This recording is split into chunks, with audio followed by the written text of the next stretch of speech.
So you'd have racing teams come here and do all your testing was secretive, even though these guys were high-profile racing people. Right. They did their testing here. I didn't realize that. And most of the building was set up in a way that you could do testing pretty rapidly. In other words, back to go into the tropical stuff, we drop it in the water and just walk in the water. And say, well, I want to change this. I want to change gear ratios. I want to change drive rates. I want to change the colors. All those kinds of things. So to do that, you would pull in here and drop it in, and go make a pass, and come right back out and change whatever you wanted to change. So the mechanics are all set up waiting on them. It's just a pit crew. Yeah, basically. Yep. That's awesome. And here you are in the heart of the whole operation, right here on Lake X. Over here was a couple of drive shops where they could take the drive apart and change ratios fairly quickly. Power head rebuilds, things like that. This is a miniature factory. I said there's a kitchen is over there in that corner. And then the main office is over here. I would love to have been a fly on the wall back in that period of time. I'll tell you what, it would get pretty busy. I'll bet. And you know, people don't realize how remote this is. The way I understand it, Carl flew all over Florida to find this lake. He wanted to find something so isolated, one road in, one road out. In fact, they built the road. Yes, he did.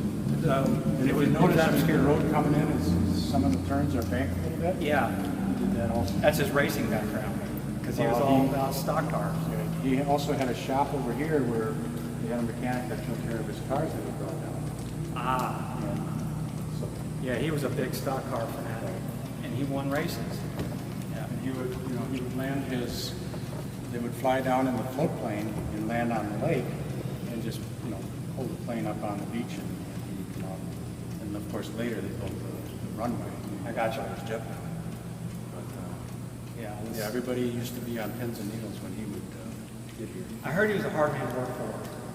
Yeah, I had one run-in which I can't say on film.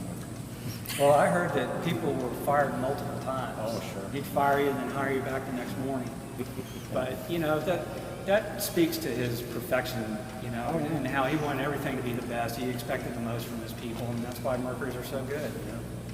Yeah, there was out of here, there was a handful of people that, he would say that to, and the next morning he'd be on the phone, where are you? Yeah, you're late. Why aren't you here at work? I learned a lot about him through the book, and just, since the beginning of my career, I've run Mercury's, and I always wanted to come here because the stories about the fishing on Lake X were, that gets around, even though you didn't know anybody personally that's been on the lake, it was, it was talked about. It was a big topic. We weren't really supposed to fish, but we did on the slide. Yeah. It really, when Mr. Kirchman took it over, then that pretty much stopped. And Kiefer also didn't want anybody to fish, because he didn't want them to be fishing when you should be working, or leaving trash on the lake, cans and whatever. Which we were always very careful of, because I share the same philosophy about this place as Kiefer did, and Mr. Kirchman did, and now Sandy Smith does. It's sacred. It is. You don't want to, mess any of that up.